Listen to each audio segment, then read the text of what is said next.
Sebelum masuk ke alur ceritanya, Mimin akan memberitahukan untuk manhwa ini akan update seminggu sekali. Jadi mohon pengertiannya. Tanpa basa-basi, kita mulai ceritanya. Di benteng kengerian Rodolan, seseorang berkata, "Salam semuanya. Kalian semua telah melalui perjalanan yang panjang." Orang tersebut menyambut kedatangan Ronan dan instruktur Neverus. Dia pun membungkuk hormat sembari berkata, "Aku inkuisitor yang bertanggung jawab atas tahanan yang dikirim kali ini dan akan menjadi pemandu kalian hari ini. Namaku Karak," ucap sosok pria parubaya yang bernama Karak. Lalu dia berkata lagi, "Pertama-tama, mari kita melihat tahanannya." Instruktur Neverus pun merespon, "Ya, kita bisa membahas interogasinya secara spesifik." Sembari berjalan, Karak pun menuntun mereka sembari berkata, "Baik, kalau begitu ikuti aku." Namun di sisi Ronan dia hanya diam. Lalu berkata pada instruktur Neverus, "Ini tidak terduga. Orang yang terlihat seperti orang tua baik itu adalah Inkuisitor Rodolan. Aku sungguh tidak bisa percaya." Instruktur Neverus pun merespon sembari menghela napas. Semuanya skeptis ketika pertama kali melihat seseorang Inkuisitor. Tapi jangan nilai dari penampilannya. Kamu akan segera mengerti kenapa dia dijuluki sebagai mimpi buruk terbesar. Din berpindah di sebuah lorong tersebut yang diterangi dengan sebuah pencahayaan dari obor.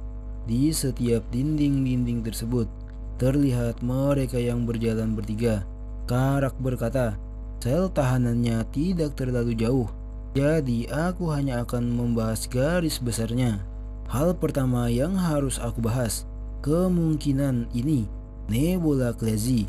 Itu nama organisasi asal mereka." Instruktur Neverus pun berkata, "Itu nama yang baru ku dengar. Apa mereka seperti sindikat kriminal Keriboro?" Tanya instruktur Neverus kembali.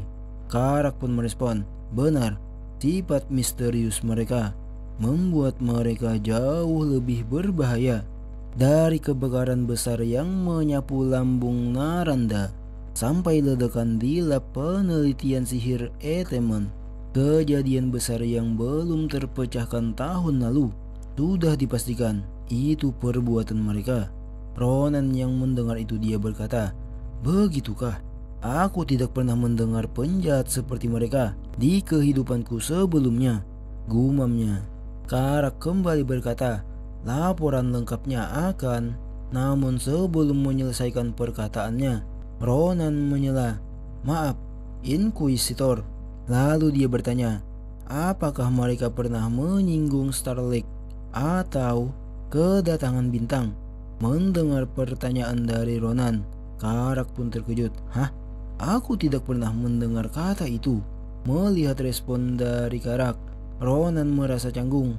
"Ah, itu karena aku mendengarnya ketika aku menangkap mereka," ucap Ronan menjelaskan. Karak pun terdiam sesaat sembari dia mengambil topengnya. Lalu Ronan melanjutkan, "Sepertinya itu berhubungan dengan tujuan mereka. Namun aku belum memastikannya." Di sisi Karak, dia hanya diam dengan ekspresi yang menyeramkan sembari dia ingin memakai topeng tersebut. Ronan yang melihat itu dia tercengang. Dia pun bergumam, "Apa ini? Mendadak sikap Pak Tua ini." Karak yang memakai topengnya, dia berkata, "Aku mengerti. Akan aku ingat. Menunjukkan kekurangan pada pertemuan pertama kita cukup memalukan. Tampaknya kesungguhanku belum sepenuhnya mencapai rekan-rekan kita ini. Aku harus berusaha lebih keras untuk menyampaikan niatanku."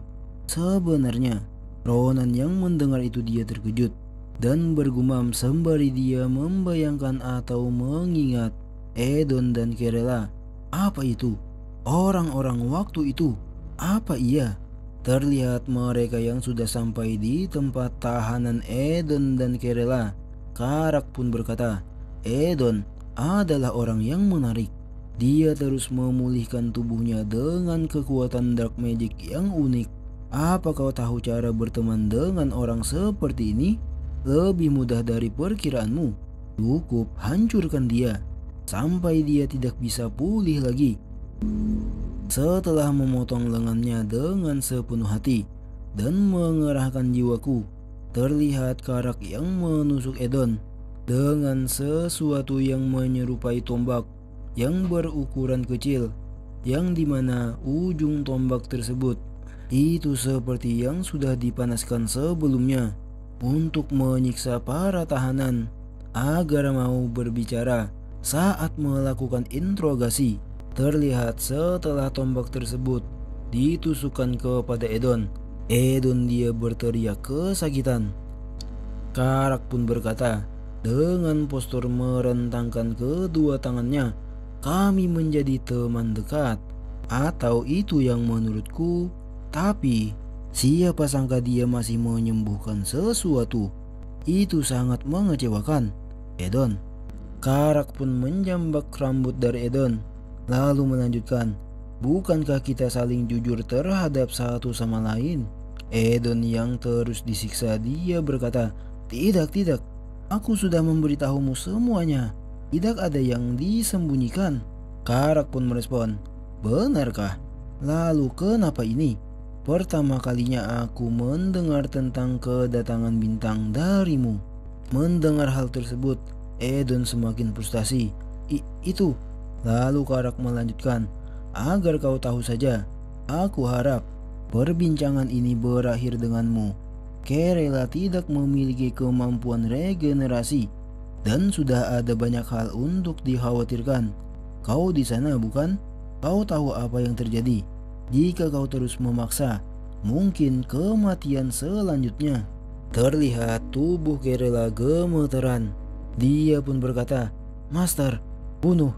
Tolong bunuh aku. Instruktur Nibiruus dan Ronan yang melihat itu, mereka tidak bisa membayangkan siksaan yang diberikan kepada tahanan. Ronan berkata, Grim, bahkan tidak pernah melihat ini selama masa hukuman tentara. Lalu bergumam, tapi apakah mungkin untuk menyembunyikan sesuatu dalam keadaan ini?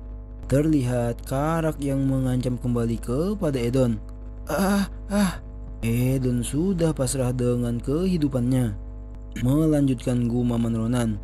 Dia sembari berpikir, kenapa repot-repot menyembunyikan sesuatu ketika identitas mereka sudah terbongkar?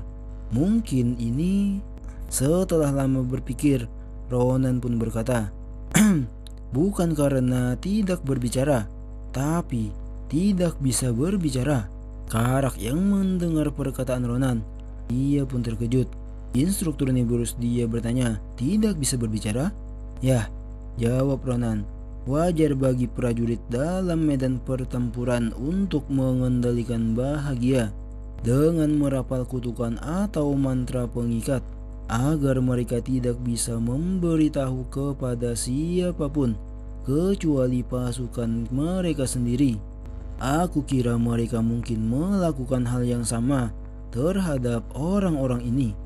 Karak pun berkata, hari yang mengejutkan, sungguh memalukan, terungkap dalam banyak cara. Meski raga terhianati karena luput akan hal yang sungguh jelas.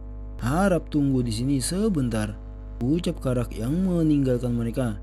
Sembari berjalan dia melanjutkan, aku harus mengambil sesuatu. Beberapa menit kemudian, terlihat Karak yang sudah kembali. Ronan yang melihat apa yang diambil oleh Karak, dia bertanya, kau bilang kau memerlukan sesuatu. Hal mengerikan apa ini? Karak pun menjawab, monster yang memakan kutukan. Course Eye. Anak-anak ini sangat berharga ketika menginterogasi kriminal terkutuk. Mereka membantu membuka lidah yang tersegel. Jadi ayo mulai dengan Edon. Dia pun langsung menghampiri Edon. Haruskah kita mulai denganmu? Tanyanya kepada Edon. Karak pun mulai menempelkan Course Eye ke wajah atau dahi Edon. Edon yang melihat itu, dia berkata, Tunggu sebentar, apa ini?" Karak merespon, "Santai teman, ini akan segera usai." Terlihat setelah Course Eye ditempelkan di kepala atau dahi dari Edon, itu seperti lem yang sangat lengket. Edon pun berteriak kesakitan. "Ah!" Terlihat cahaya pun keluar dari dahi tempat Course Eye tersebut menempel. Itu seperti yang dikatakan Karak sebelumnya, yang bisa menyerap kutukan atau segel dari ingatan. Terlihat mata dari Course Eye, pupilnya berwarna kuning, setelahnya berubah menjadi putih. Lalu Karak berkata, "Selesai. Sekarang mari kembali ke pertanyaannya. Apa kedatangan bintang itu?" Terlihat di sisi Edon, itu seperti sudah kehilangan kendali atas dirinya sendiri. Tanpa sadar dia berkata, "Bintang makhluk abadi, satu-satunya rahmat untuk menyelamati makhluk lemah di tanah ini. Kami adalah pembawa obor yang menanti kedatangan bintang dari surga." Di sisi Kerela yang mendengar perkataan dari Edon yang sudah kehilangan kendalinya, dia pun terkejut. Melanjutkan perkataan Edon, "Misi kami seumur hidup yaitu menghabisi semua yang mungkin menghalangi hari itu." Kerela pun langsung panik. Dia berkata, "Tunggu, berhenti, tutup mulutmu, Edon." Karak yang mendengar perkataan dari Edon, dia berkata, "Kedengarannya terlalu panjang bagi orang tua sepertiku. Namun singkatnya, sesuatu akan turun dari langit. Benar? Tepatnya apa?" Tanyanya lagi. Terlihat Edon, dia pun membuka matanya, lalu menjelaskan kembali, "Anak-anak bintang." Ronan yang mendengar itu, dia membeku seketika. Wajahnya gelap, amarahnya pun memuncak dan bergumam, "Ah, hayu teh,